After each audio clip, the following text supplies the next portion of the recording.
જય શ્રી રામ મિત્રો. શ્રી રામચરિતમાનસ માસ પારાયણ 18મા દિવસમાં આપ સૌનું હાર્દિક સ્વાગત છે. તે સમયે દેવતા, નાગ, કિન્નર અને દિક્પાળ ચિત્રકૂટે આવ્યા અને શ્રી રામચંદ્રજીએ સૌ કોઈને પ્રણામ કર્યા. દેવતા નેત્રોનો લાભ પામીને આનંદિત થયા. ફૂલોની વર્ષા કરીને દેવ સમાજે કહ્યું, હે નાથ, આજે આપના દર્શન પામીને અમે સનાથ થઈ ગયા. પછી વિનંતી કરીને તેમણે પોતાના દુઃખ સંભળાવ્યા અને હરખાઈને પોતપોતાના સ્થાને ચાલ્યા ગયા. શ્રી રઘુનાથજી ચિત્રકૂટમાં દરેક સ્થળે છવાઈ ગયા છે. આ સમાચાર સાંભળીને ઘણા જ મુનિ આવ્યા. રઘુકુળના ચંદ્રમાં શ્રી રામચંદ્રજીએ આનંદસભર મુનિમંડળીને આવતી જોઈને દંડવત પ્રણામ કર્યા.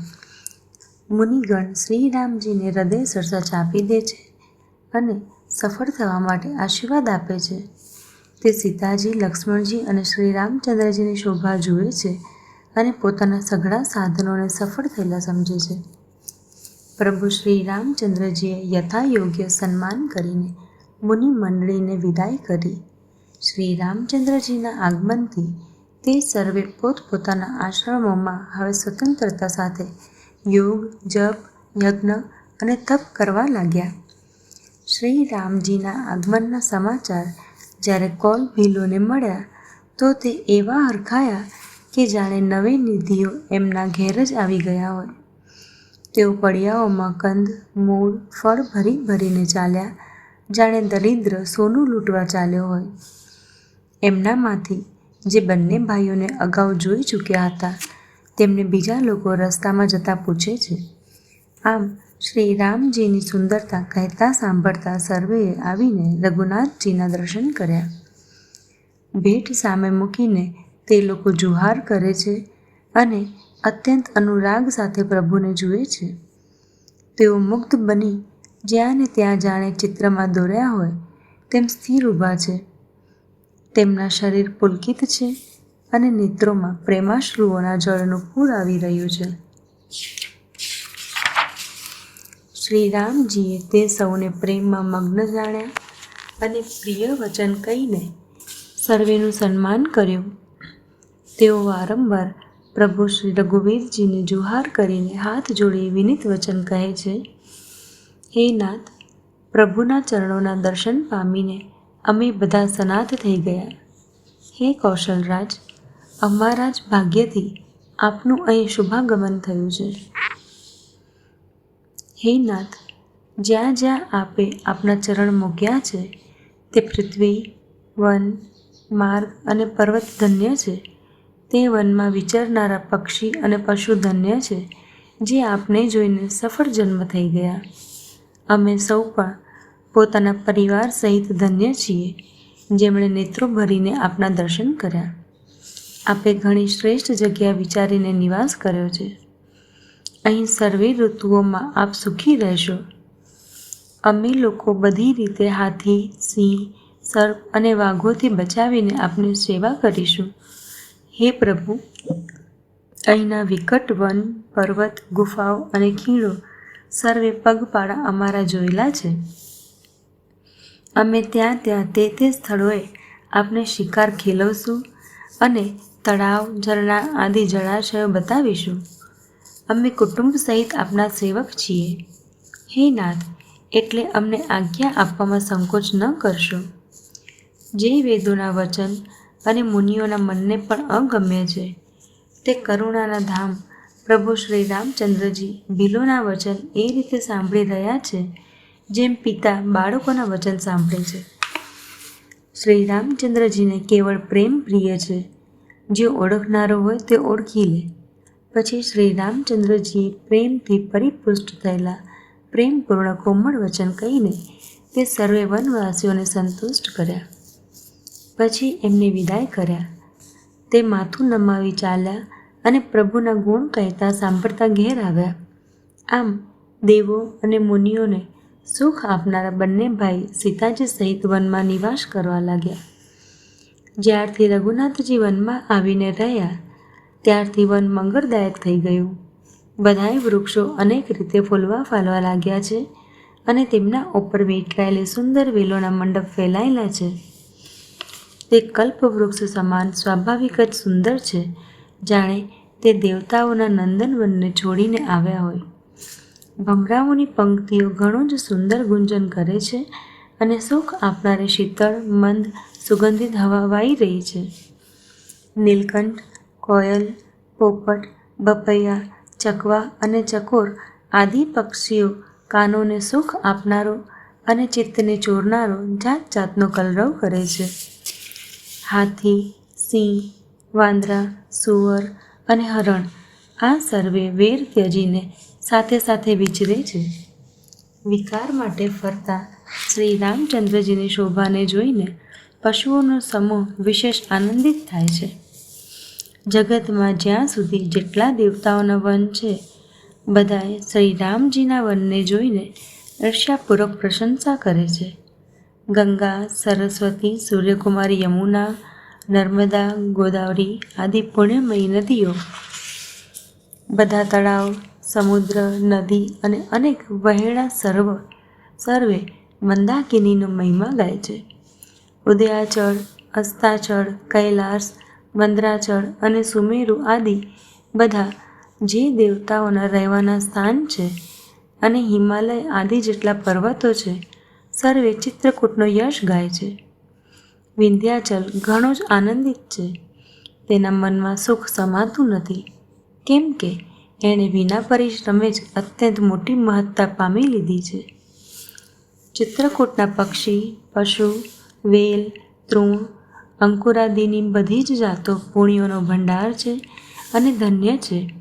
દેવતા દિવસ રાત આવું કહે છે.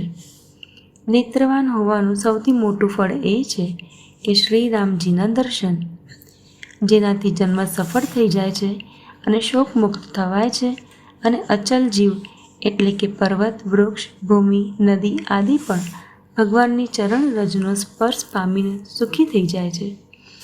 આમ બધાય પરમપદના અધિકારી થઈ ગયા. તે વન અને પર્વત સ્વાભાવિક જ સુંદર છે, મંગળમય છે અને અત્યંત પવિત્રોને પણ પવિત્ર કરનારો છે. તેનો મહિમા કયા પ્રકારે કહેવાય, જ્યાં સુખના સમુદ્ર શ્રી રામજીએ પોતે જ નિવાસ કર્યો છે.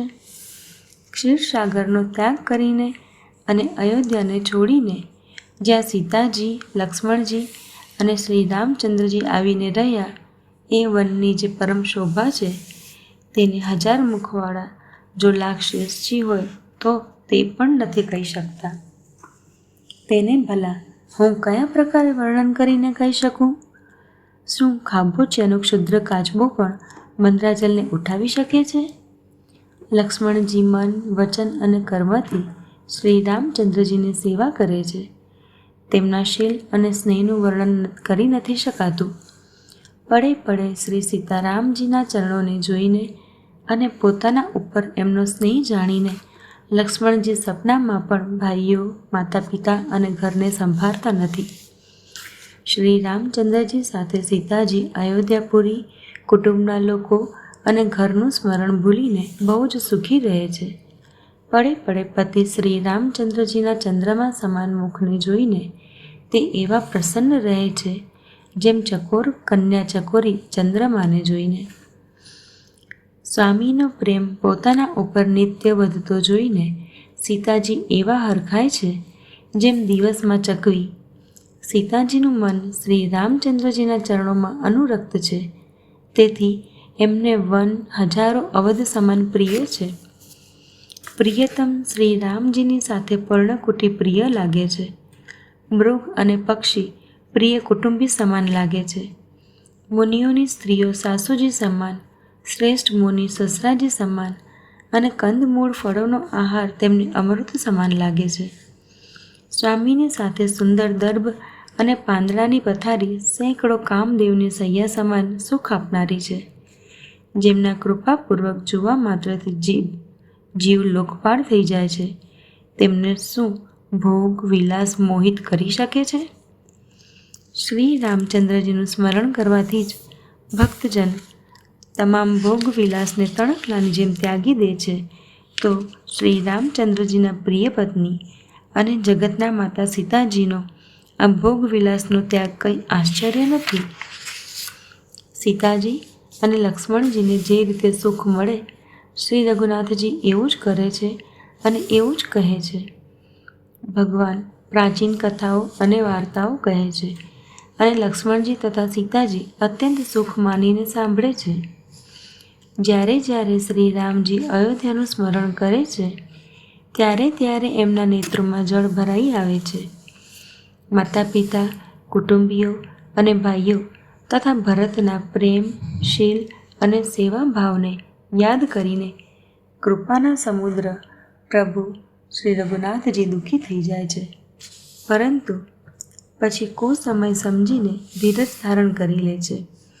શ્રી રામચંદ્રજીને દુઃખી જોઈને સીતાજી અને લક્ષ્મણજી પણ વ્યાકુળ થઈ જાય છે. જેમ કોઈ મનુષ્યનો પડછાયો તે મનુષ્યના જેવી જ ચેષ્ટા કરે છે. વળી ધીર, કૃપાળુ અને ભક્તોના હૃદયોને શીતળ કરવા માટે ચંદનરૂપ રઘુકુળને આનંદિત કરનારા શ્રી રામચંદ્રજી પ્રિય પત્ની અને ભાઈ લક્ષ્મણની દશા જોઈને કેટલીક પવિત્ર કથાઓ કહેવા લાગે છે, જેને સાંભળીને લક્ષ્મણજી અને સીતાજી સુખ પ્રાપ્ત કરે છે. લક્ષ્મણજી અને સીતાજી સહિત શ્રી રામજી પર્ણકુટીમાં એવા સુશોભિત છે, જેમ અમરાવતીમાં ઇન્દ્ર પોતાના પત્ની સચી અને પુત્ર જયંત સહિત વસે છે. પ્રભુ શ્રી રામજી અને સીતાજી બંને લક્ષ્મણજીની એવી સંભાળ રાખે છે, જેમ બંને પાપણો નેત્રોની કીકીની. તેમજ શ્રી સીતાજી અને શ્રી રામચંદ્રજીની સેવા લક્ષ્મણજી એવી રીતે કરે છે, જેમ અજ્ઞાની મનુષ્ય શરીરની કરી રહ્યા હોય.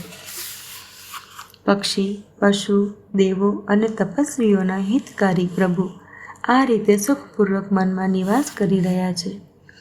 તુલસીદાસજી કહે છે, મેં શ્રી રામજીનું સુંદર વનગમન કહ્યું. હવે જે રીતે સુમંત્ર અયોધ્યામાં પાછા આવ્યા તે કથા સાંભળો. નિષાદરાજ જ્યારે પ્રભુ શ્રી રામચંદ્રજીને પહોંચાડીને પાછો ફર્યો, ત્યારે આવીને તેણે રથને મંત્રી સુમંત્ર સહિત જોયો. મંત્રીને એવા વ્યાકુળ થયેલા જોઈને નિષાદને જેવું દુઃખ થયું તે કહી શકાતું નથી. નિષાદને એકલો આવ્યો જાણીને સુમંત્ર હા રામ, હા રામ, હા સીતે, હા લક્ષ્મણ પોકારતા ઘણા વ્યાકુળ થઈને ધરતી પર ઢળી પડ્યા છે. રથના ઘોડા દક્ષિણ દિશા સામે જ્યાં શ્રી રામજી ગયા હતા જોઈ જોઈને હણહણે છે, જાણે પાંખો વિના પક્ષીઓ વ્યાકુળ થઈ રહ્યા હોય. તેઓ ન તો ઘાસ ચરે છે, ન પાણી પીએ છે, કેવળ આંખોથી જળ વહાવી રહ્યા છે. શ્રી રામચંદ્રજીના ઘોડાઓને આ દશામાં જોઈને બધા નિષાદ વ્યાકુળ થઈ ગયા. પછી ધીરજ ધરીને નિષાદરાજ કહેવા લાગ્યા, હે સુમંત્રજી, હવે વિષાદને છોડો. આપ પંડિત અને પરમાર્થને જાણનારા છો. વિધાતાને પ્રતિકૂળ જાણીને ધૈર્ય ધારણ કરો. કોમળ વાણીથી જાત જાતની કથાઓ કહીને નિષાદે બેડી જબરીથી લાવીને સુમંત્રને રથ પર બેસાડ્યા. પરંતુ શોકને લીધે તેઓ એટલા શિથિલ થઈ ગયા કે રથને હાંકી નથી શકતા. તેમના હૃદયમાં શ્રી રામચંદ્રજીના વિરહની ઘણી તીવ્ર વેદના છે. શ્રી રામજીના વિયોગમાં પરવશ ઘોડા તરફડે છે અને ઠીક માર્ગ પર ચાલી શકતા નથી. જાણે જંગલી પશુ લાવીને રથમાં જોતરી દીધા હોય તે શ્રી રામચંદ્રજીના વિયોગી ઘોડા ક્યારેક ઠોકર ખાઈને પડી જાય છે, ક્યારેક પાછા વળીને જોવા લાગે છે. તેઓ તીક્ષ્ણ દુઃખથી વ્યાકુળ છે. જો કોઈ રામ, લક્ષ્મણ અથવા જાનકીજીનું નામ લઈ લે છે તો ઘોડા હણહણીને તેમની સામો સ્નેહથી જોવા લાગે છે. ઘોડાઓની વિરહ દશા કેમ કહી શકાય? તે એવા વ્યાકુળ છે જેમ મણી વિના સર્પ વ્યાકુળ થઈ જાય છે. મંત્રી અને ઘોડાઓની આ દશા જોઈને નિષાદરાજ વિષાદને વશ થઈ ગયો. ત્યારે તેણે પોતાના 4 ઉત્તમ સેવકોને બોલાવીને સારથીની સાથે કરી દીધા. નિષાદરાજ ગુહ સારથી સુમંત્રજીને પહોંચાડીને પાછો ફર્યો. તેના વિરહ અને દુઃખનું વર્ણન નથી કરી શકાતું. તે ચારેય નિષાદ રથ લઈને અવધ જવા ચાલ્યા. તેઓ પણ પડે પડે વિષાદમાં ડૂબી જતા હતા. વ્યાકુળ અને દુઃખથી દીન થયેલા સુમંત્રજી વિચારે છે કે રઘુવીર વિનાના જીવનને ધિક્કાર છે.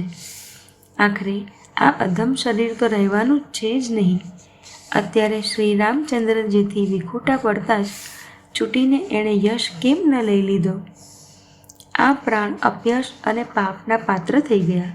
હવે એ કયા કારણે કૂચ નથી કરી જતા હોય? હાય નીચ મન, ઘણો સારો અવસર ચૂકી ગયું. હજી પણ હૃદયના 2 ટુકડા કેમ નથી થઈ જતા?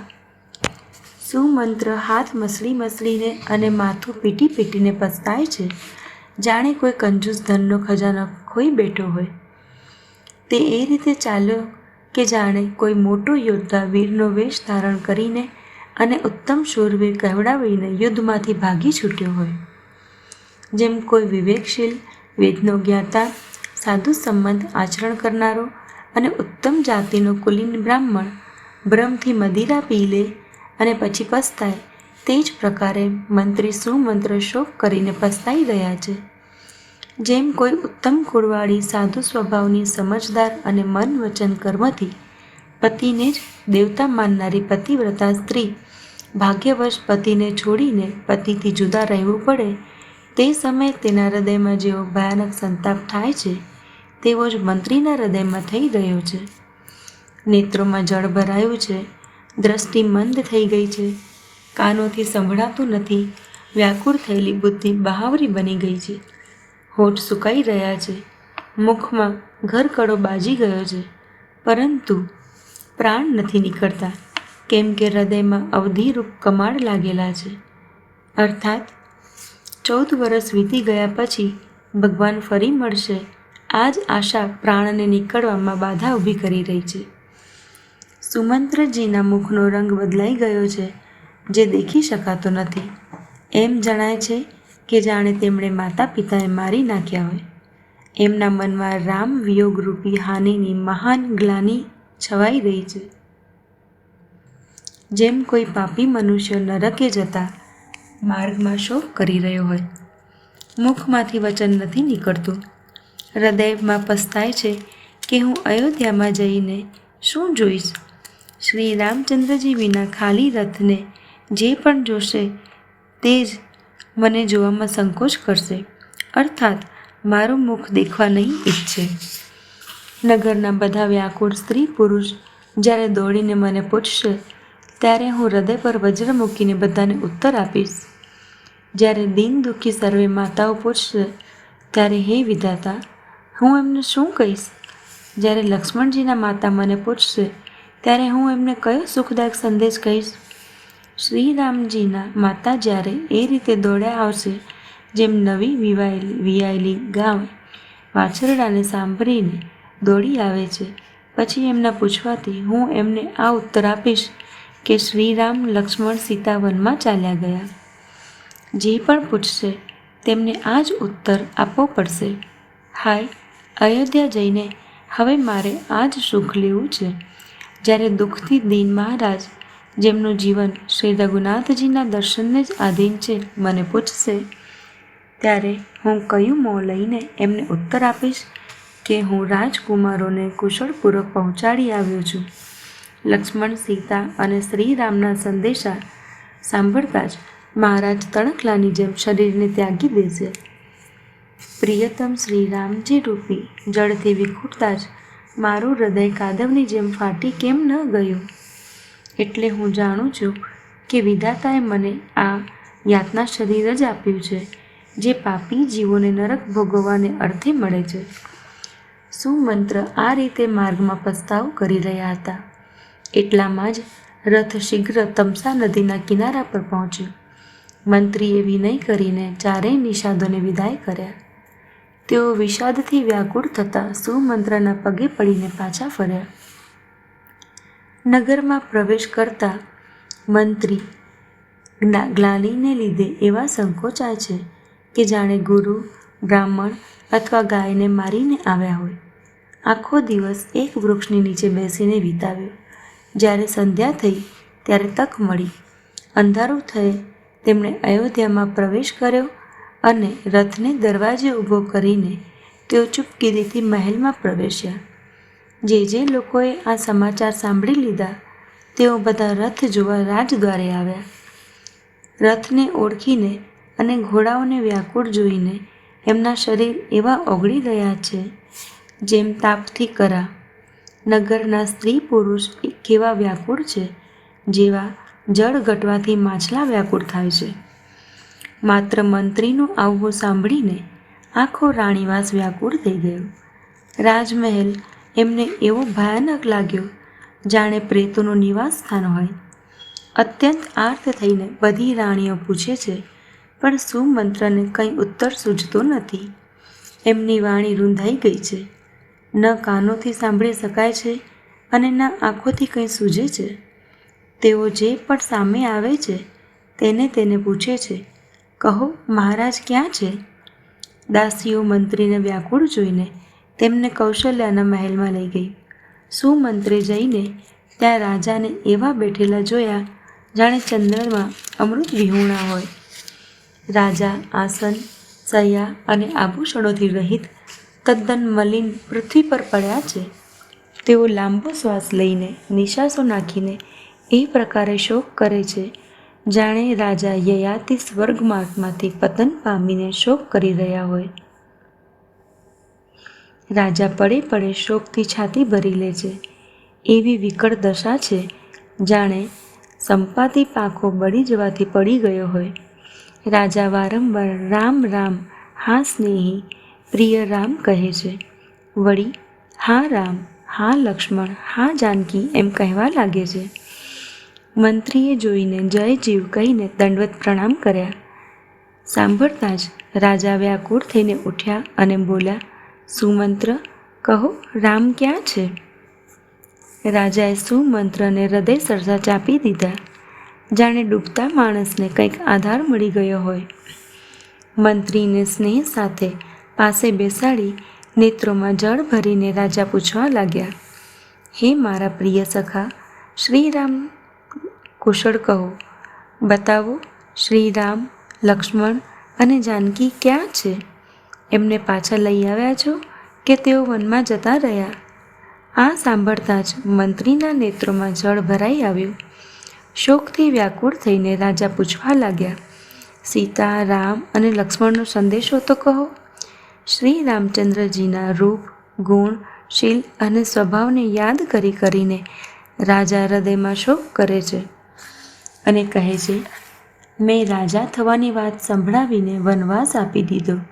આ સાંભળીને પણ જેના રામના મનમાં હર્ષ અને વિષાદ ન થયો, એવા પુત્રનો વિયોગ થવા છતાં મારા પ્રાણ ન ગયા, તો મારા સમાન મોટો પાપી બીજો કોણ હશે? હે સખા, શ્રી રામ, જાનકી અને લક્ષ્મણ જ્યાં છે મને ત્યાં જ પહોંચાડી દો. નહીંતર હું ખરા ભાવથી કહું છું કે મારા પ્રાણ હવે પ્રયાણ જ કરવા ઈચ્છે છે. રાજા વારંવાર મંત્રીને પૂછે છે, મારા પ્રિયતમ પુત્રોનો સંદેશો સંભળાવો. હે સખા, તમે તુરત જ એવો ઉપાય કરી શ્રી રામ, લક્ષ્મણ અને સીતાને મારા નયનોને દેખાડી દો. મંત્રી ધીરજ ધરીને કોમળ વાણી બોલ્યા, મહારાજ, આપ પંડિત અને જ્ઞાની છો. આપ શૂરવીર તથા ઉત્તમ ધૈર્યવાન પુરુષોમાં શ્રેષ્ઠ છો. આપે સદાય દેવો અને સાધુઓના સમાજનું સેવન કર્યું છે. જન્મ મરણ, સુખ દુઃખના ભોગ, નફો નુકસાન, પ્રિયનો મેળાપ વિયોગ, આ સઘળું હે સ્વામી કાળ અને કર્મને આધીન રાત અને દિવસની જેમ અવિરત થયા કરે છે. મૂર્ખ લોકો સુખમાં હરખાય છે અને દુઃખમાં રુદન કરે છે, પણ ધીર પુરુષ પોતાના મનમાં બંનેને સમાન જ સમજે છે. હે સર્વેના હિતકારી રક્ષક, આપ વિવેક વિચારીને ધીરજ ધરો અને શોકનો પરિત્યાગ કરો. શ્રી રામજીનો પહેલો નિવાસ તમસાના તટ ઉપર થયો, બીજો ગંગા તીરે. સીતાજી સહિત બંને ભાઈ તે દિવસે સ્નાન કરીને ફક્ત જળ પીને જ રહ્યા. કેવટે એક નિષાદ રાજે ઘણી સેવા કરી. તે રાત્રિ શૃંગવેરપુરમાં જ વિતાવી. બીજા દિવસે સવાર થતાં જ વડનું દૂધ મંગાવ્યું અને તેનાથી શ્રી રામ લક્ષ્મણે પોતાના શિરે જટાઓના મુગટ બનાવ્યા. ત્યારે શ્રી રામચંદ્રજીના સખા નિષાદ રાજે નાવ મંગાવી. પહેલાં પ્રિયા સીતાજીને તેની પર ચડાવી, પછી શ્રી રઘુનાથજી ચડ્યા, પછી લક્ષ્મણજીએ ધનુષ બાણ સજાવીને રાખ્યા અને પ્રભુ શ્રી રામચંદ્રજીની આજ્ઞા પામી સ્વયં ચડ્યા. મને વ્યાકુળ જોઈને શ્રી રઘુવીરજી ધીરજ ધરીને મધુર વચન બોલ્યા, હે તાત, પિતાજીને મારા પ્રણામ કહેજો અને મારા તરફથી વારંવાર એમના ચરણ કમળ પકડજો. પછી પગ પકડીને વિનંતી કરજો કે હે પિતાજી, આપ મારી ચિંતા ન કરો. આપની કૃપા, અનુગ્રહ અને પુણ્યથી વનમાં અને માર્ગમાં અમારું કુશળ મંગળ થશે. હે પિતાજી, આપના અનુગ્રહથી હું વનમાં જતાં સર્વે પ્રકારનું સુખ પામીશ. આજ્ઞાનું સારી રીતે પાલન કરીને ચરણોના દર્શન કરવા કુશળપૂર્વક પાછો વળીને આવીશ. બધી માતાઓના પગે પડી પડીને તેમને દરેક પ્રકારે સંતોષ આપીને એમને ઘણી વિનંતી કરીને તુલસીદાસ કહે છે, તમે એવો પ્રયત્ન કરજો કે જેથી કૌશલપતિ પિતાજી કુશળ રહે. વારંવાર ચરણ કમળોને પકડીને ગુરુ વશિષ્ઠજીને મારો સંદેશો કહેજો કે તેઓ એવા જ ઉપદેશો આપે કે જેથી અવધપતિ પિતાજી મારો શોક ન કરે. હે તાત, બધા પૂરવાસીઓ અને કુટુંબીઓને આગ્રહપૂર્વક અનુરોધ કરીને મારી વિનંતી સંભળાવજો કે એ જ મનુષ્ય મારો બધી રીતે હિતકારી છે કે જેની ચેષ્ટાથી મહારાજ સુખી રહે. ભરતના આગમનને એમને મારો સંદેશો કહેજો કે રાજાનું પદ પામીને નીતિનો ત્યાગ કરે નહીં. કર્મ, વચન અને મનથી પ્રજાનું પાલન કરે અને સર્વે માતાઓને સમાન જાણીને તેમની સેવા કરે. અને હે ભાઈ, પિતા, માતા અને સ્વજનોની સેવા કરીને બંધુપણાને અંત સુધી નિભાવજો. હે તાત, રાજા પિતાજીને એ જ પ્રકારે રાખજો જેથી તે કદી કોઈ પણ રીતે મારો શોક ન કરે. લક્ષ્મણજીએ કંઈક કઠોર વચન કહ્યા, પરંતુ શ્રી રામજીએ તેમને બોલતા રોકીને પછી મને અનુરોધ કર્યો અને વારંવાર પોતાના સોગંદ દીવડાવ્યા અને કહ્યું, હે તાત, લક્ષ્મણની છોકર મત ત્યાં ન કહેશો. પ્રણામ કરી સીતાજી પણ કંઈક કહેવા માંડ્યા હતા, પરંતુ સ્નેહવશ તે શિથિલ થઈ ગયા. તેમની વાણી રૂંધાઈ ગઈ, કંઈ કહી ન શક્યા. નેત્રોમાં જળ ભરાઈ આવ્યા અને શરીર રોમાંચથી વ્યાપ્ત થઈ ગયું. એ જ સમયે શ્રી રામચંદ્રજીનો ઈશારો પામીને કેવટે પાર જવા માટે નાવ ચલાવી દીધી. આ રીતે રઘુવંશ તિલક શ્રી રામચંદ્રજી ચાલી નીકળ્યા અને હું છાતી પર વજ્ર મૂકીને ઊભા ઊભા જોતો રહ્યો. હું પોતાના કલેશને કેવી રીતે કહું જે શ્રી રામજીનો આ સંદેશો લઈને જીવતો જ પાછો ફર્યો. આમ કહીને મંત્રીની વાણી રૂંધાઈ ગઈ. તે ચૂપ થઈ ગયા અને તે હાનિની ગ્લાનિ અને શોકને વશ થઈ ગયા.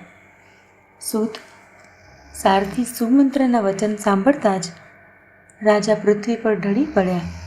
તેમના હૃદયમાં ભયાનક દાહ ઉપડ્યો અને તે તરફડવા લાગ્યા. તેમનું મન ભીષણ મોહથી વ્યાકુળ થઈ ગયું, જાણે માછલાને માંજો એટલે પહેલા વરસાદના પાણીનું ફેણ વ્યાપી ગયો હોય. બધી રાણીઓ વિલાપ કરીને રોઈ રહી છે. તે મહાન વિપત્તિનું વર્ણન કેમ કરી શકાય? તે સમયના વિલાપને સાંભળીને દુઃખને પણ દુઃખ લાગ્યું અને ધીરજનું પણ ધીરજ નાસી ગયું. રાજાના રાણીવાસમાં રોવાનો શોર બકોર સાંભળી સમસ્ત અયોધ્યામાં ઘણો ભારે વિલાપ મચી ગયો. એમ જણાતું હતું કે જાણે પક્ષીઓના વિશાળ મનમાં રાત્રિના સમયે કઠોર વજ્ર પડ્યું હોય. રાજાના પ્રાણ કંઠે આવી ગયા, જાણે મણી વિના સર્પ વ્યાકુળ થઈ ગયો હોય. બધી ઇન્દ્રિયો ઘણી જ વ્યાકુળ થઈ ગઈ, જાણે વિના જળના તળાવમાં કમળોનું વન કરમાઈ ગયું હોય. કૌશલ્યાજીએ રાજાને ઘણા દુઃખી જોઈને પોતાના હૃદયમાં જાણી લીધું કે હવે સૂર્યકુળનો સૂર્ય અસ્ત થઈ ચાલ્યો. ત્યારે શ્રી રામચંદ્રજીના માતા કૌશલ્યા હૃદયમાં ધીરજ ધરીને સમયને અનુકૂળ વચન બોલ્યા, હે નાથ, આપ મનમાં સમજીને વિચાર કરો કે શ્રી રામચંદ્રજીનો વિયોગ અપાર સમુદ્ર છે, અયોધ્યા વહાણ છે અને આપ એના કર્ણધાર એટલે કે સુકાની છો. બધા પ્રિયજનો કે કુટુંબી અને પ્રજા જ યાત્રીઓનો સમાજ છે જે આ વહાણમાં ચડેલો છે.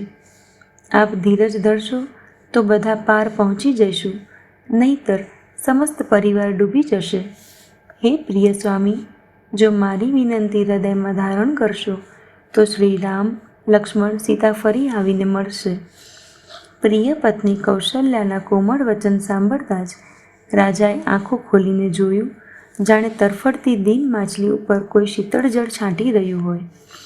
ધીરજ ધરીને રાજા ઉઠીને બેઠા અને બોલ્યા, શું મંત્ર કહો? કૃપાળુ શ્રીરામ ક્યાં છે? લક્ષ્મણ ક્યાં છે? સ્નેહી રામ ક્યાં છે? અને મારી પ્રિય પુત્રવધુ જાનકી ક્યાં છે?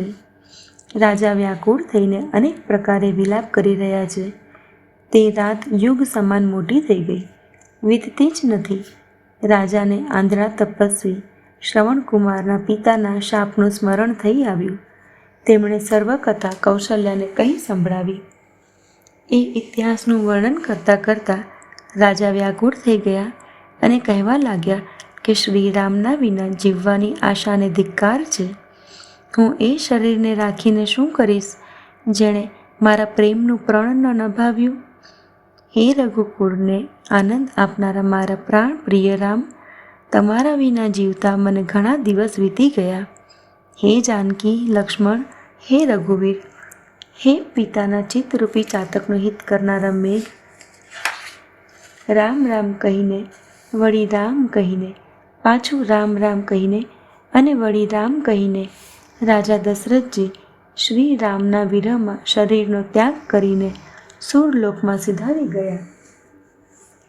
જીવન અને મરણનું ફળ તો દશરથજીએ જ મેળવ્યું, જેમનો નિર્મળ યશ અનેક બ્રહ્માંડોમાં છવાઈ ગયો.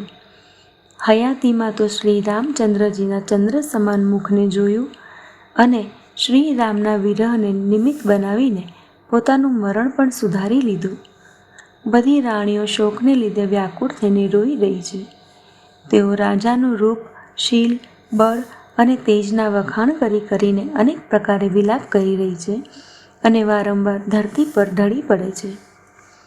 દાસ દાસીગણ વ્યાકુળ થઈને વિલાપ કરી રહ્યા છે અને નગર નિવાસી ઘેર ઘેર રોઈ રહ્યા છે. કહે છે કે આજે ધર્મની સીમા, ગુણ અને રૂપના ભંડાર સૂર્યકુળનો સૂર્ય અસ્ત થઈ ગયો. બધા કઈ કઈને ગાળો આપે છે, જેણે સંસાર સમસ્તને નેત્ર વિહોણો આંધળો કરી દીધો. આ રીતે વિલાપ કરતાં કરતાં રાત વીતી ગઈ. પ્રાતઃકાળે સર્વ મોટા મોટા જ્ઞાની મુનિઓ આવ્યા. પછી વશિષ્ઠ મુનિએ સમયને અનુકૂળ અને ઇતિહાસ કહીને પોતાના વિજ્ઞાનના પ્રકાશથી સર્વેનો શોક દૂર કર્યો. વશિષ્ઠજીએ નાવમાં તેલ ભરાવી રાજાના શરીરને તેમાં મુકાવી દીધું. પછી દૂતોને બોલાવી એમને કહ્યું, તમે લોકો જલ્દી દોડીને ભરતની પાસે જાઓ. રાજાના મૃત્યુના સમાચાર ક્યાંય કોઈને કહેશો નહીં. જઈને ભરતજીને એટલું જ કહેજો કે બંને ભાઈઓને ગુરુજીએ તેડવા મોકલ્યા છે. મુનિની આજ્ઞા સાંભળી દૂત દોડ્યા. તેઓ પોતાના વેગથી ઉત્તમ ઘોડાઓને પણ લજાવતા ચાલ્યા. જ્યારથી અયોધ્યામાં અનર્થ પ્રારંભ થયો ત્યારથી ભરતજીને અપશુકન થવા લાગ્યા. તે રાત્રે ભયંકર સ્વપ્ન જોતા હતા અને જાગ્યા પછી તે સ્વપ્નોના કારણે કરોડો પ્રકારની નરસી કલ્પનાઓ કર્યા કરતા હતા. અનિષ્ટ શાંતિ માટે તે પ્રતિદિન બ્રાહ્મણોને ભોજન કરાવીને દાન આપતા હતા. અનેક વિધિઓથી રુદ્રાભિષેક કરતા હતા.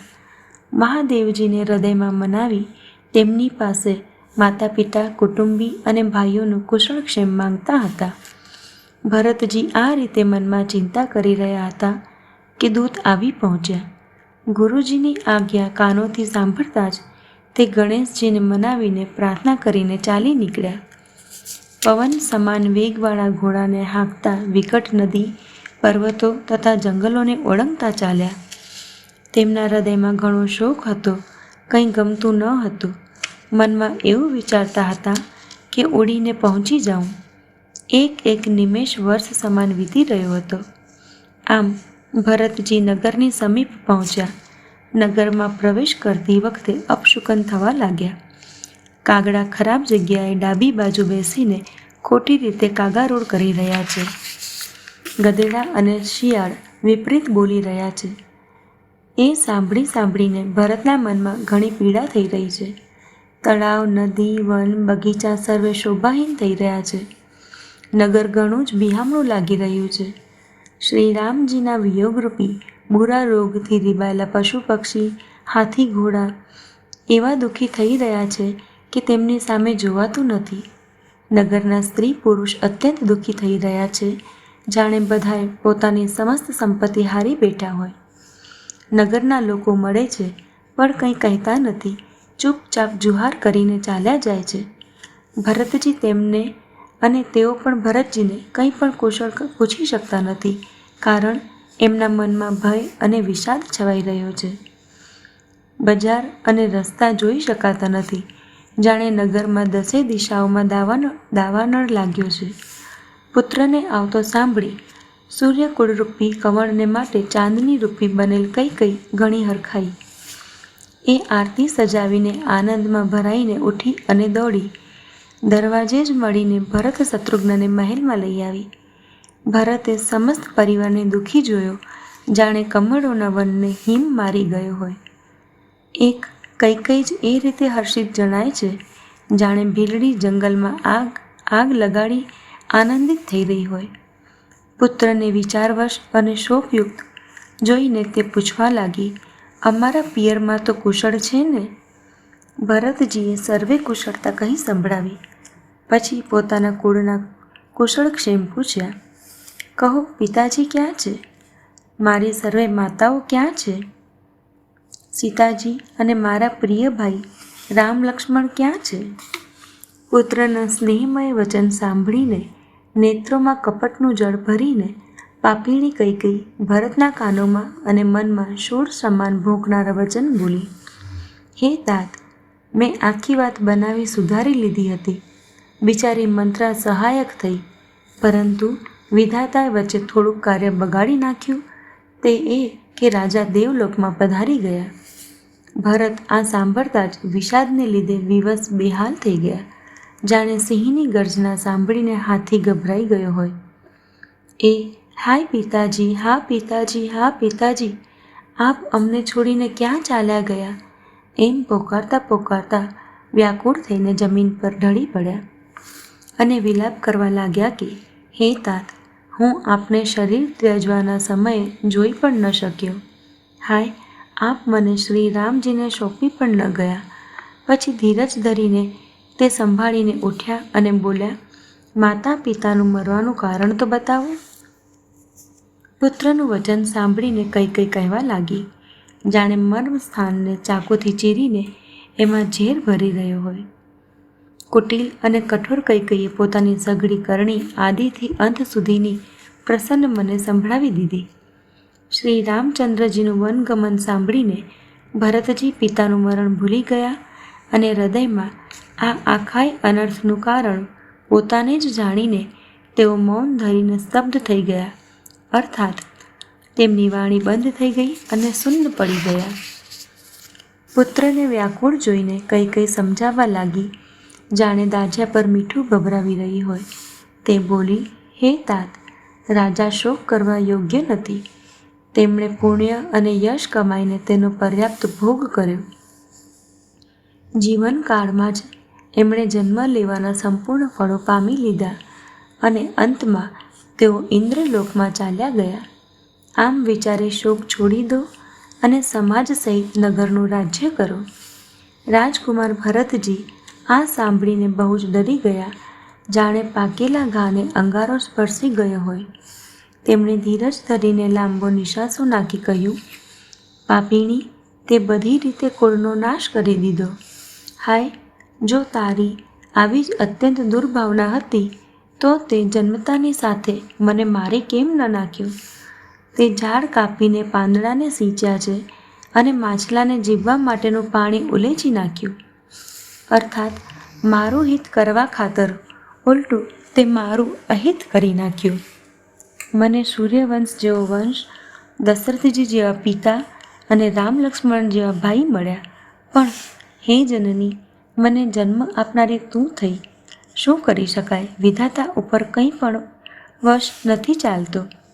અરે કુમતી, જ્યારે તે હૃદયમાં આ બુરો વિચાર નિર્ધાર્યો, એ જ સમયે તારા હૃદયના ટુકડે ટુકડા કેમ ન થઈ ગયા? વરદાન માંગતી વખતે તારા મનમાં કંઈ પણ પીડા ન થઈ? તારી જીભ ઓગળી ન ગઈ? તારા મુખમાં કીડા ન પડી ગયા? રાજાએ તારો વિશ્વાસ કેવી રીતે કરી લીધો? જણાય છે કે વિધાતાએ મરણ વેળાએ એમની બુદ્ધિ હરી લીધી હતી. સ્ત્રીઓના હૃદયની ગતિ વિધાતા પણ ન જાણી શક્યો. તું સંપૂર્ણ કપટ, પાપ અને અવગુણોની ખાણ છે. વળી રાજા તો સીધા, સરળ, સુશીલ અને ધર્મપરાયણ હતા.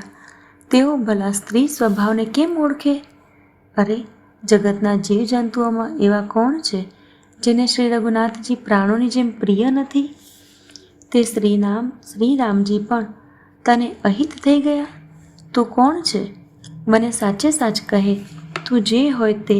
હવે મોં પર શાહી ચોપડીને કાળું મોં કરીને ઊભી થઈ મારી આંખોથી આડે જઈ બેસ.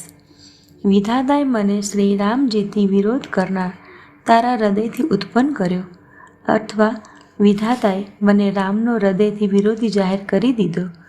મારા જેવો પાપી બીજો કોણ છે? હું વ્યર્થ જ તને કંઈ કહું છું. માતાની કુટિલતા સાંભળીને શત્રુઘ્નજીના સર્વે અંગ ક્રોધથી બળી રહ્યા છે, પણ કંઈ વશ ચાલતું નથી. તે જ વખતે જાત જાતના કપડાં અને ઘરેણાથી સુસજ્જ કુબડી ત્યાં આવી.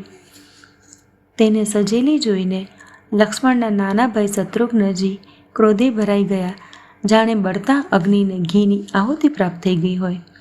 તેમણે જોરથી તેને ખૂંદ પર લાત જમાવી દીધી. તે ચીસ પાડતી મોઢાના જોરે જમીન પર ઢળી પડી. તે કુબડ ખૂંદ તૂટી પડી, કપાળ ફૂટી ગયું, દાંત તૂટી ગયા અને મુખમાંથી લોહી વહેવા લાગ્યું. તે કણસળતા બોલી, હાય દેવ, મેં શું બગાડ્યું જે ભલું કરવા છતાંય બુરું ફળ મળ્યું? તેની આ વાત સાંભળીને અને તેને નખથી શિખા સુધી દુષ્ટ જાણીને શત્રુઘ્નજી ચોટલો પકડીને તેને ઢસડવા લાગ્યા. પછી દયાનિધિ ભરતજીએ તેને છોડાવી દીધી અને બંને ભાઈ તુરત જ કૌશલ્યાજી પાસે ગયા. કૌશલ્યાજીએ મેલા વસ્ત્રો પહેર્યા છે, ચહેરાનો રંગ બદલાયેલો છે, વ્યાકુળ થઈ રહ્યા છે, દુઃખના ભારથી શરીર સુકાઈ ગયું છે, એવા દેખાઈ રહ્યા છે જાણે સોનાની સુંદર કલ્પલતાને વનમાં હિમ મારી ગયો હોય. ભરતને જોતા જ માતા કૌશલ્યાજી ઉઠીને દોડ્યા, પણ ચક્કર આવી જવાથી મૂર્છિત થઈને પૃથ્વી પર ઢળી પડ્યા. આ જોતા જ ભરતજી ઘણા વ્યાકુળ થઈ ગયા અને શરીરનું ભાન ભૂલીને ચરણોમાં ઢળી પડ્યા. પછી બોલ્યા, માતા, પિતાજી ક્યાં છે? તેમને દેખાડો. સીતાજી તથા બંને ભાઈ રામ લક્ષ્મણ ક્યાં છે? તેમને દેખાડો. કઈ જગતમાં કેમ જન્મી? અને જો જન્મી તો પછી વાંચણી કેમ ન થઈ? જેને કુળના કલંક, અપયશને પાત્ર અને પ્રિયજનોનો દ્રોહી મારા જેવો પુત્ર ઉત્પન્ન કર્યો. ત્રણેય લોકોમાં મારા જેવો અભાગ્યો કોણ છે, જેના કારણે હે માતા તારી આ દશા થઈ? પિતાજી સ્વર્ગમાં છે અને રઘુકુળ શ્રેષ્ઠ શ્રીરામજી વનમાં છે. કેતુના જેવો કેવળ હું જ આ સર્વે અનર્થોનું કારણ છું. મને ધિક્કાર છે. હું વાંસના વનમાં અગ્નિરૂપ ઉત્પન્ન થયો અને કઠિન દાહ, દુઃખ અને દોષોનો ભાગી બન્યો. ભરતજીના કોમળ વચન સાંભળીને માતા કૌશલ્યાજી સંભાળીને ઉઠ્યા. તેમણે ભરતને ઊભા કરી છાતી સરસા ચાપ્યા અને નેત્રોમાંથી અશ્રુ વહેવડાવા લાગ્યા. સરળ સ્વભાવવાળી માતાએ ઘણા પ્રેમથી ભરતજીને છાતી સરસા ચાપી દીધા, જાણે શ્રી રામજી જ પાછા વળીને આવી ગયા હોય. પછી લક્ષ્મણજીના નાના ભાઈ શત્રુઘ્નને હૃદય ચાપ્યા. શોક અને સ્નેહ હૃદયમાં સમાતો નથી. કૌશલ્યાજીનો આ સ્વભાવ જોઈને હર કોઈ કહી રહ્યા છે, શ્રી રામની માતાનો આવો સ્વભાવ કેમ ન હોય? માતાએ ભરતજીને ખોળામાં બેસાડી દીધા અને એમના આંસુ લૂછીને કોમળ વચન બોલ્યા, હે વત્સ, હું ઓવરાણા લઉં છું. અત્યારે તમે ધીરજ ધરો. બુરો સમય જાણીને શોકનો ત્યાગ કરી દો. કાળ અને કર્મની ગતિ અટલ જાણીને હૃદયમાં હાનિ અને ગ્લાનિને ન વિચારો. હે તાત, કોઈને દોષ ન આપો. વિધાતા મારાથી સર્વે પ્રકારે વિપરીત થઈ ગયો છે, જે આટલું દુઃખ હોવા છતાં મને જીવાડી રહ્યો છે. હજી પણ કોણ જાણે છે કે એને શું ગમી રહ્યું છે? હે તાત, પિતાની આજ્ઞાથી શ્રી રામે આભૂષણ વસ્ત્ર ત્યજી દીધા અને વલ્કલ વસ્ત્ર પહેરી લીધા. તેમના હૃદયમાં ન કોઈ વિષાદ હતો કે ન હર્ષ. તેમનું મુખ પ્રસન્ન હતું, મનમાં ન હતી આસક્તિ ન રોષ. સર્વેને દરેક રીતે સંતોષ કરાવીને તેઓ વનમાં ચાલ્યા. આ સાંભળીને સીતા પણ એમની સાથે થઈ ગયા. શ્રી રામના ચરણોના અનુરાગિણી તે કોઈ રીતે ન રોકાયા.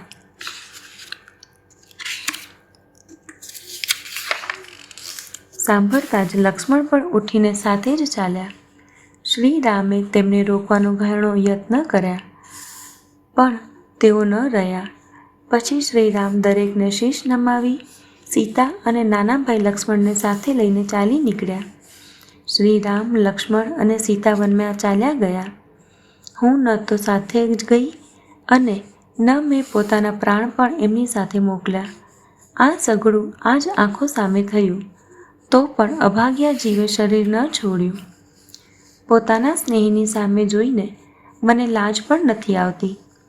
રામ જેવા પુત્રની હું માતા, જીવવું અને મરવું તો રાજાએ ખરું જાણ્યું. મારું હૃદય તો સેંકડો વજ્રોની સમાન કઠોર છે. કૌશલ્યાજીના વચનો સાંભળીને ભરત સહિત આખો રાણીવાસ વ્યાકુળ થઈને વિલાપ કરવા લાગ્યો. રાજમહેલ જાણે શોકનો નિવાસ બની ગયો. ભરત, શત્રુઘ્ન બંને ભાઈ વ્યાકુળ થઈને વિલાપ કરવા લાગ્યા. પછી કૌશલ્યાજીએ તેમને હૃદય ચાપ્યા. અનેક પ્રકારે ભરતજીને સમજાવ્યા અને ઘણી જ વિવેકપૂર્ણ વાતો તેમને કહી સંભળાવી. ભરતજીએ પણ સર્વે માતાઓને પુરાણ અને વેદોની સુંદર કથાઓ કહીને સમજાવી. બંને હાથ જોડીને ભરતજી છળ રહિત, પવિત્ર અને સીધી સુંદર વાણી બોલ્યા. જે પાપ માતા પિતા અને પુત્રને મારવાથી થાય છે અને જે ગૌશાળા અને બ્રાહ્મણોના નગર બાળવાથી થાય છે, જે પાપ સ્ત્રી અને બાળકની હત્યા કરવાથી થાય છે અને જે મિત્ર અને રાજાને ઝેર આપવાથી થાય છે, કર્મ, વચન અને મનથી થનારા જેટલા પાતક અને ઉપપાતક નાના મોટા પાપ જેને કવિ લોકો કહે છે, તે સઘળા પાપ હે વિધાતા, જો આ કામમાં મારો મત હોય તો હે માતા મને લાગે. હે માતા, જો આમાં મારો મત હોય તો જે લોકો શ્રી હરિ અને શ્રી શંકરજીના ચરણોને છોડીને ભયાનક ભૂત પ્રેતોને ભજે છે, વિધાતા મને એમની ગતિ આપે.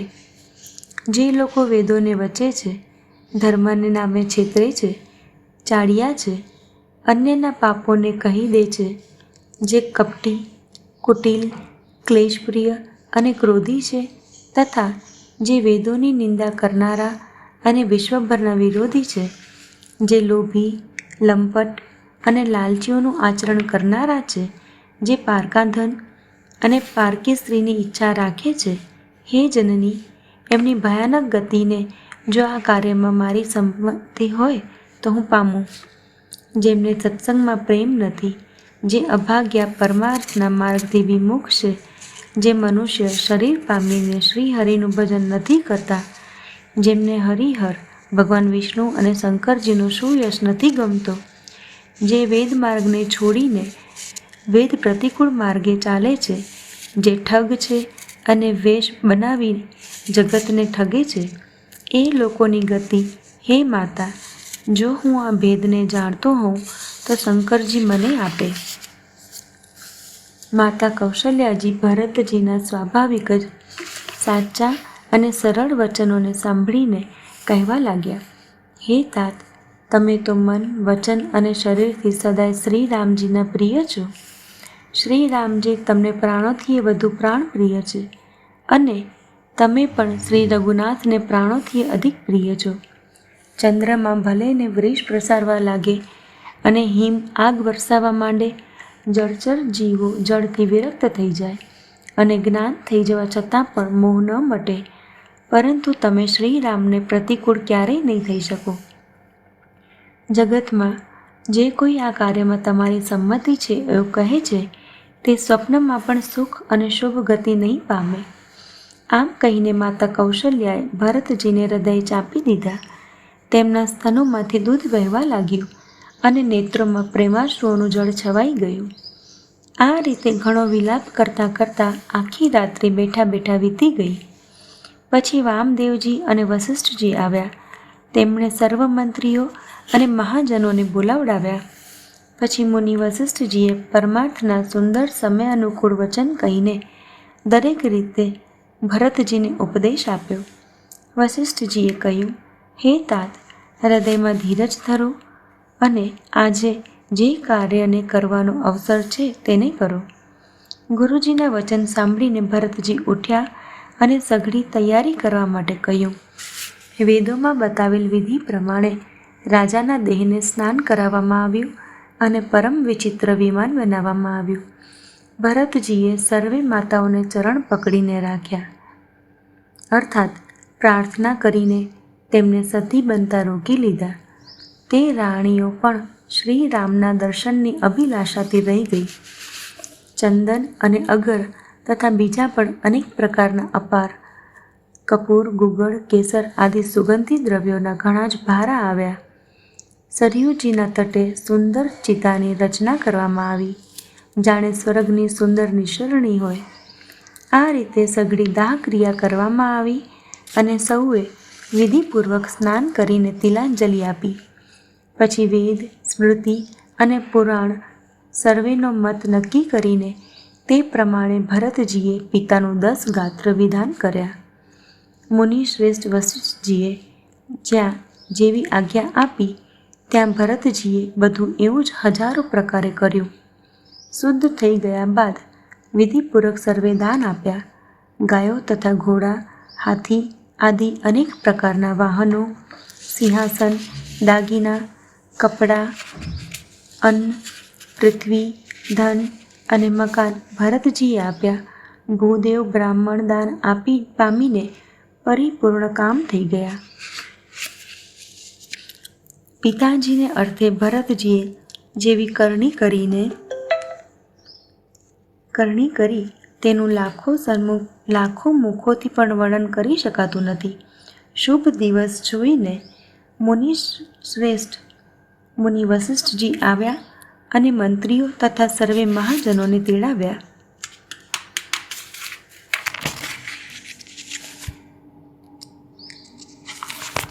બધા લોકો રાજસભામાં જઈને બેઠા.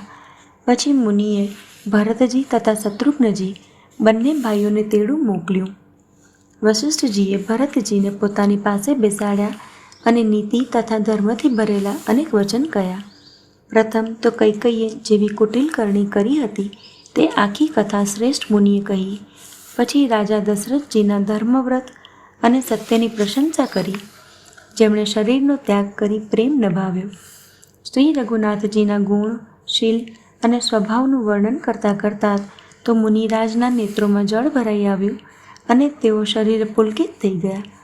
પછી લક્ષ્મણજી અને સીતાજીના પ્રેમનો મહિમા કહેતા કહેતા જ્ઞાની મુનિ શોક અને સ્નેહમાં મગ્ન થઈ ગયા. મુનિનાથે વિલાપ કરીને દુઃખી થઈને કહ્યું, હે ભરત, સાંભળો, ભાવિ ઘણું બળવાન છે. નફો નુકસાન, જીવન મૃત્યુ અને યશ અપયશ એ સઘળું વિધાતાને હાથ છે. એવો વિચાર કરીને કોને દોષ અપાય? વ્યર્થ ક્રોધ કોના પર કરાય? હે તાત, મનમાં વિચાર કરો. રાજા દશરથ શોક કરવાને યોગ્ય નથી. શોક એ બ્રાહ્મણનો કરવો જોઈએ કે જે વેદ નથી જાણતો અને જે પોતાનો ધર્મ છોડીને વિષય ભોગમાં જ લીન રહે છે. એ રાજાનો શોક કરવો જોઈએ કે જે નીતિ નથી જાણતો અને જેને પ્રજા પ્રાણો સમાન પ્રિય નથી. એ વૈશ્યનો શોક કરવો જોઈએ જે ધનવાન થઈને પણ કંજૂસ છે અને જે અતિથિ સત્કાર તથા શિવજીની ભક્તિ કરવામાં કુશળ નથી. એક શૂદ્રનો શોક કરવો જોઈએ જે બ્રાહ્મણોનું અપમાન કરનારો, ઘણું બોલનારો, માન મોટાઈ ઈચ્છનારો અને જ્ઞાનનું ઘમંડ રાખનારો છે. વળી એ સ્ત્રીનો શોક કરવો જોઈએ જે પતિને છળનારી, કુટિલ, ક્લેશપ્રિય અને સ્વેચ્છાચારિણી છે. એ બ્રહ્મચારીનો શોક કરવો જોઈએ જે પોતાના બ્રહ્મચર્ય વ્રતને છોડી દે છે અને ગુરુની આજ્ઞા પ્રમાણે નથી ચાલતો. એ ગૃહસ્થનો શોક કરવો જોઈએ જે મોહવશ કર્મ માર્ગનો ત્યાગ કરી દે છે. એ સંન્યાસીનો શોક કરવો જોઈએ જે દુનિયાના પ્રપંચમાં ફેલાયેલો છે અને જ્ઞાન વૈરાગ્ય રહિત છે. વાનપ્રસ્થથી એ જ શોક કરવાને યોગ્ય છે જેને તપસ્યા છોડી ભોગ ગમે છે. અને શોક એનો કરવો જોઈએ જે ચાળીયો છે, વિના કારણે ક્રોધ કરનારો છે તથા માતા પિતા, ગુરુ અને ભાઈ બંધુઓની સાથે વિરોધ રાખનારો છે. સર્વ પ્રકારે શોક એનો કરવો જોઈએ જે બીજાનું અનિષ્ટ કરે છે, પોતાના જ શરીરનું પોષણ કરે છે અને ઘણો મોટો નિર્દય છે. અને એ તો દરેક પ્રકારે શોક કરવાને યોગ્ય છે જે છળ પ્રપંચ છોડીને હરિનો ભક્ત નથી બનતો. કૌશલરાજ દશરથજી શોક કરવાને યોગ્ય નથી, જેમનો પ્રભાવ 14 લોકમાં પ્રગટ છે. હે ભરત, તમારા પિતા જેવો રાજા તો અગાઉ નથી જોયો, અત્યારે નથી અને હવે થશે પણ નહીં. બ્રહ્મા, વિષ્ણુ, શિવ, ઇન્દ્ર અને દિક્પાલ સર્વે દશરથજીના ગુણોની કથાઓ કયા કરે છે. હે તાત, કહો એમની મોટાઈ કોણ કયા પ્રકારે કહેશે, જેમને શ્રી રામ, લક્ષ્મણ, તમે અને શત્રુઘ્ન જેવા પવિત્ર પુત્ર હોય. રાજા દરેક પ્રકારે ભાગ્યશાળી હતા, એમના માટે વિષાદ કરવો વ્યર્થ છે. આ સાંભળીને અને સમજીને શોક ત્યાગી દો અને રાજાની આજ્ઞા માથે ચડાવી તે પ્રમાણે કરો. રાજાએ રાજપદ તમને આપ્યું છે. પિતાનું વચન તમારે સત્ય કરવું જોઈએ, જેમણે વચનને માટે જ શ્રી રામચંદ્રજીને ત્યાગી દીધા અને રામ વિરહની અગ્નિમાં પોતાના શરીરની આહુતિ આપી દીધી. રાજાને વચન પ્રિય હતા, પ્રાણ પ્રિય ન હતા. માટે હે તાત, પિતાના વચનોને પ્રમાણ કરો. રાજાની આજ્ઞા માથે ચડાવી પાલન કરો. એમાં તમારી સર્વ રીતે ભલાઈ છે. પરશુરામજીએ પિતાની આજ્ઞા પાળી અને માતાને મારી નાખ્યા. સર્વે લોકો આ વાતના સાક્ષી છે. રાજા યયાતિના પુત્રે પિતાને પોતાની જુવાની આપી દીધી. પિતાની આજ્ઞાનું પાલન કરવાથી તેમને પાપ અને અપયશ ન લાગ્યા. જે અનુચિત અને ઉચિતનો વિચાર છોડીને પિતાના વચનોનું પાલન કરે છે તે અહીં સુખ અને સુયશના પાત્ર થઈને અંતે સ્વર્ગમાં નિવાસ કરે છે. રાજાના વચન અવશ્ય સત્ય કરો, શોક ત્યાગી દો અને પ્રજાનું પાલન કરો. આવું કરવાથી સ્વર્ગમાં રાજા સંતોષ પામશે અને તમને પુણ્ય અને સુંદર યશ મળશે, દોષ નહીં લાગે. વેદોમાં પણ એ પ્રસિદ્ધ છે અને બધા શાસ્ત્રો દ્વારા સંમત છે કે પિતા જેને આપે તે જ રાજ તિલક પામે છે. માટે તમે રાજ્ય કરો, ગ્લાનિનો ત્યાગ કરી દો, મારા વચનને હિત સમજીને માનો. આ વાતને સાંભળીને શ્રી રામચંદ્રજી અને જાનકીજી સુખ પામશે અને કોઈ પંડિત આને અનુચિત નહીં કહે. કૌશલ્યાજી આદિ તમારી સર્વે માતાઓ પણ પ્રજાના સુખે સુખી થશે. શ્રી રામજી તમારા પરમ આરાધ્ય છે. જે આ શ્રેષ્ઠ સંબંધને જાણી લેશે તે સર્વ રીતે તમને ભલા જાણશે. શ્રી રઘુનાથજીના પરત આવ્યા પછી રાજ્ય એમને સોંપી દેજો અને સુંદર સ્નેહથી એમની સેવા કરજો. મંત્રી હાથ જોડીને કહી રહ્યા છે, ગુરુજીની આજ્ઞાનું પાલન અવશ્ય કરો. શ્રી રઘુનાથજીના પાછા ફર્યા બાદ જેવું ઉચિત હોય તેવું જ કરજો. કૌશલ્યાજી પણ ધીરજ ધરીને કહી રહ્યા છે, હે પુત્ર, ગુરુજીની આજ્ઞા પથ્યરૂપ છે. તેમનો આદર કરવો જોઈએ અને હિત માનીને એનું પાલન કરવું જોઈએ. કાળની ગતિ જાણીને વિષાદનો ત્યાગ કરી દેવો જોઈએ. શ્રી રઘુનાથજી વનમાં છે. મહારાજ સ્વર્ગ સિધારી ગયા અને હે તાત, તમે આ કઈ રીતે કતરાઈ રહ્યા છો? હે પુત્ર, કુટુંબ, પ્રજા, મંત્રી અને સર્વે માતાઓના દરેકના એક તમે જ આધાર છો. વિધાતાને પ્રતિકૂળ અને કાળને કઠોર જાણીને ધીરજ ધરો. માતા તમારા પર વારી જાય છે. ગુરુની આજ્ઞાને માથે ચડાવી તે મુજબ કાર્ય કરો અને પ્રજાનું પાલન કરી કુટુંબીઓનું દુઃખ હરો. ગુરુજીના વચનો અને મંત્રીઓના અનુમોદનને ભરતજીએ સાંભળ્યા, જે એમના હૃદયને માટે ચંદન સમાન શીતળ હતા. પછી તેમણે શીલ, સ્નેહ અને સરળતાના રસમાં તરબોળ થયેલ માતા કૌશલ્યાની કોમળ વાણી સાંભળી. સરળતાના રસમાં જળબોળેલી માતાની વાણી સાંભળીને ભરતજી વ્યાકુળ થઈ ગયા. તેમના નેત્ર કમળજળ આંસુ વહાવીને હૃદયના વિરહરૂપી નવીન અંકુરને સિંચવા લાગ્યા. નેત્રોના આંસુઓએ એમના વિયોગ દુઃખને ઘણું જ વધારીને તેમને અત્યંત વ્યાકુળ કરી દીધા. તેમની આ દશા જોઈને તે સમયે સર્વેને પોતાના દેહનું ભાન ભૂલાઈ ગયું.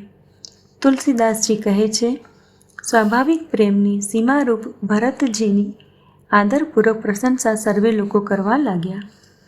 ધૈર્યની ધુરા ધારણ કરનારા ભરતજી ધીરજ ધરીને કમળ સમાન હાથ જોડીને વચનોને જાણે અમૃતમાં બોળીને સર્વેને ઉચિત ઉત્તરો આપવા લાગ્યા. માસ પારાયણ 18મો વિશ્રામ. જય શ્રી રામ.